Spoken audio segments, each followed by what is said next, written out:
Tony, as he insists on being called, invited me to just to have breakfast with him before shooting ended, and he said this extraordinary thing. He said, "I see what you're doing. I see what you're doing. It's interesting. I've been there before myself. I see it."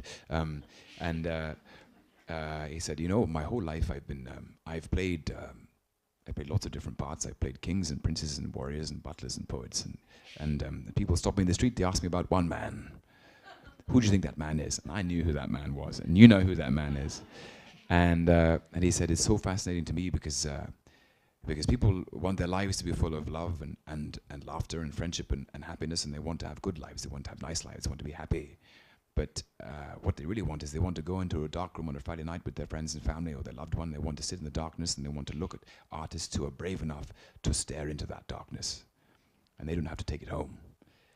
And I thought it was such an extraordinary summation of a certain kind of work in music and film. And at the time, The Dark Knight and Heath Ledger's performance was very current the time he shot that film. And I remember thinking, you know, that the intensity of admiration towards that film and towards his performance is we all loved watching it. But there's no way you'd want to meet that person. You wouldn't want that person anywhere near your life.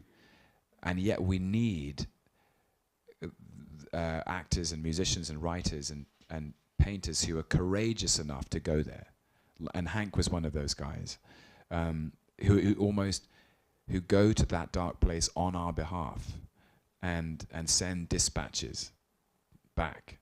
And I found that very moving, and I think that's absolutely true of Sir Anthony Hopkins. I think he's done that many, many times.